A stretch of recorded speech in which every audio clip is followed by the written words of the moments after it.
everyone, so today is a little bit of a different tutorial because I'm going to take a painting that I've already completed and I'm going to look at its original composition and try to come up with a new composition or a new dynamic via cropping. Okay, so I'm not necessarily working on the painting itself.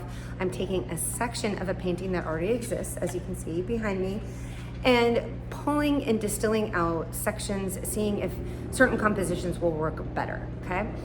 The other thing that I am going to get into today is tools that we use to crop or to look at composition, and that is a viewfinder.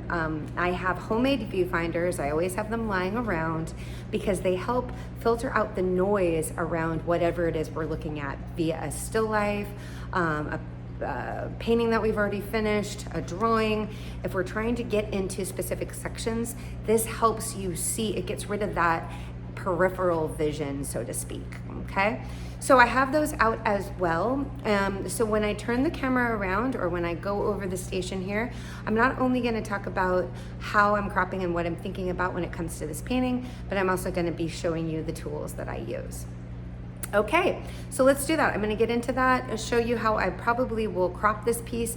And again, some of the different things between viewfinders, tracing paper, drawing, so on and so forth, that I use to rework the composition of a painting that I've already finished. So right here we have the painting in question, and I'm gonna zoom out. As you can see in this piece, there's a large landscape as well as multiple figures. So it's really a zoom out that I did with this composition. I like it, and I think it really gets the narrative of what I was trying to achieve here. But I do also think there could be some interest from cropping in very small and you can even see when I'm filming how I'm getting some different narratives and different concepts if I zoom in just a little bit closer. Okay, so if I zoom in close and look for a cropping, there's a good possibility, once enlarged, I can find an entirely different composition and meaning to this piece. So one of the things that I have out right now are two different viewfinders. These I usually create from leftover mat boards. So when you're matting or framing a drawing, these are things that you can just buy at the store, or you can buy sheets and cut out your own windows.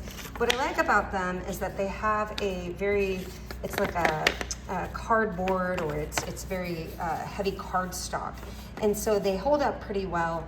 And then also when you're holding them here, you don't get like that flimsy edge like you do with paper. So they kind of stay together. Again, I keep a lot of them around. That way if they get messy or I'm painting with them or drawing with them, I can always just throw one out and make a new one. With this one, I actually taped some clear lay and then created a grid because that's going to help me with rule of thirds. So it's a lot like what you have in a camera as you're composing. So it gives you that target so I can make sure that I don't center an object too much like that. Again, here, that would not be a good composition, but that would work because I have points of tension. See here, here, where those dots are. So that's kind of a nice one. And I can move this around my piece. Let me use the camera and that's actually very lovely as well. So a little bit of the edge of the figure in the mountains. That's something I can definitely consider. Just a peekaboo of the head, that's nice. Over here, just somebody standing, the mountains. So this is really giving me a lot of options, or just going into the water, some abstract space, something like that. Singling out the figure. So you can really see when I painted this, there's a lot of paintings, you know, it's got a lot going on, and so there's actually could be multiple paintings sitting here in one right now. There's a lot of times this does happen. Again, so I take this viewfinder and I have a moment and kind of look through and see what's going to work and what's not going to work. Again, as I get closer to the piece, I'm cropping more. As I move back, I'm gonna get more space, okay? So that's what I'm gonna do next, is I'm basically gonna kind of move through, look through my viewfinder. And then when I've decided on what it is that I actually wanna paint, let me zoom out here, I'm gonna show you what I end up doing next. Okay, so I have decided that this is a good composition. That was fun when I was moving through it. Sometimes when you go through, for me, it's when I see something that I go, oh gosh, I love that. And really, when I kind of hit on this, that really spoke to me. Okay, so this is gonna be my new composition. Again, like I said, if I get really close, that's cropped even more. I'm gonna kind of pull out so I can have a little more space around the figure, but I do really enjoy that negative space around this figure, okay? So the next thing is I'm going to take some tracing paper here and I'm gonna tape it up. So you always wanna have this in hand as well. And I'm gonna tape it up to put it on the painting here. And then I'm going to kind of trace the composition from there. Okay, so the next segment will be me kind of mapping out or putting that tracing paper over and copying what I already have in the painting. Okay, so here I actually put the tracing paper onto the painting. You can see that I've taped it there. And I've created the square. I'm gonna put that here. I've created this square where this composition is gonna be. So now it's just simply, I'm holding the camera here, but now it's just simply a matter of me tracing. So tracing this mountain area, okay, and then going through and getting just the basic outlines of this piece. I'm gonna hold this up, okay? The basic outlines of this piece, okay? And again, I'll stop for a moment and that's what I'm gonna do next. That's pretty straightforward. You're just gonna trace what you have here, looking for the shapes in the main composition. When I'm done with that, I'm actually moving through the studio here, I'm actually gonna move to my light box situation that I have over in this corner. Now, not everybody has a light box. This is something I do highly recommend you invest in because this really helps both for drawing and also like what we're doing right now where we're transferring over our paintings. But one of the things is you can see there's bright light, there's my camera thing, there's bright light coming out of my window. So sometimes you can take a bright window and you can also use that as a light box. So I just want you to know that that can also be an option if you haven't purchased something. Again, this is more of a homemade type thing. I have a light box on top of this flat file. You know, I have a few sitting around, but these are they're relatively inexpensive and super handy. And you're gonna see once I'm done tracing how I use this. So now you can see that I have moved to the lightbox table. For this particular situation, I am actually using watercolor paper. I'm gonna do a watercolor study, and then as we did with the landscape, switch this over to oil paintings from the study. Just an FYI, so this is the tracing that you go underneath here. That is the tracing. It was in pencil first, not in Sharpie. And then I went over it again in Sharpie because it's easier to see with the light box. FYI, if you do something like that, have a surface that you draw on because Sharpie has the tendency to bleed, especially with tracing paper. I always have a nice drawing station. I'll bring you over here. But I have a nice drawing station, has all sorts of pens and Sharpies and pencils and stuff like that. So I can kind of grab things at will when I need to, okay? So pencil, you would not be able to see through this, but Sharpie you can.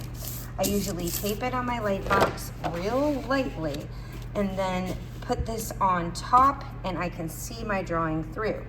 The other thing that this will work with is canvas paper because it's pretty transparent.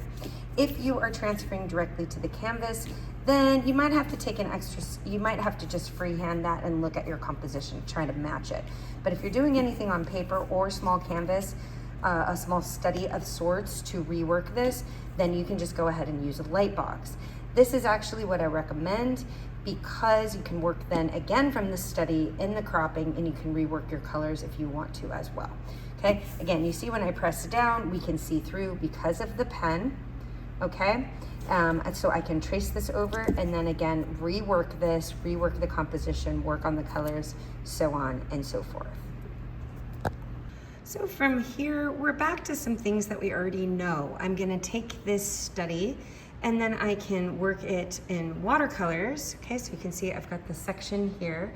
Again, I can use the colors that are already here, some of the blues, some of the oranges, or I can experiment, again, trace it a couple of times if I'd like, and experiment with some different colors if I want to with this composition.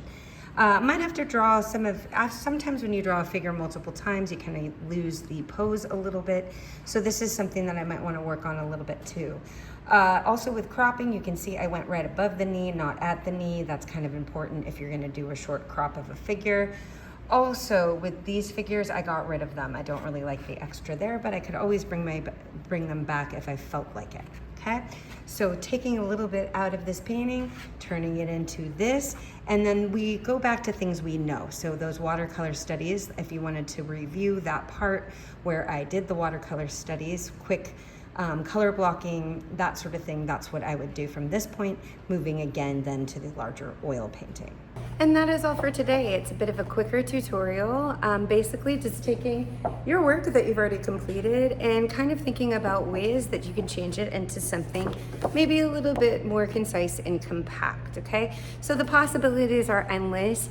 Don't think if a painting isn't doing exactly what you want that you don't have ways to rework it and ways to continue to use your ideas. That's why I always say keep your work, keep your paintings. You never know, you might get another composition out of it.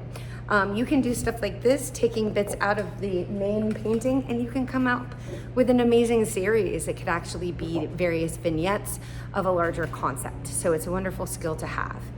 Okay, so I'm gonna sign off for now. Happy painting. Again, from this stage, you can work into watercolor studies and then take those watercolor studies and go up into a larger painting and translate that. So I would feel free to revisit the watercolor studies video and also the translating watercolor studies video if you wanna know about the steps that you would go through after picking a new composition for your painting. Bye for now.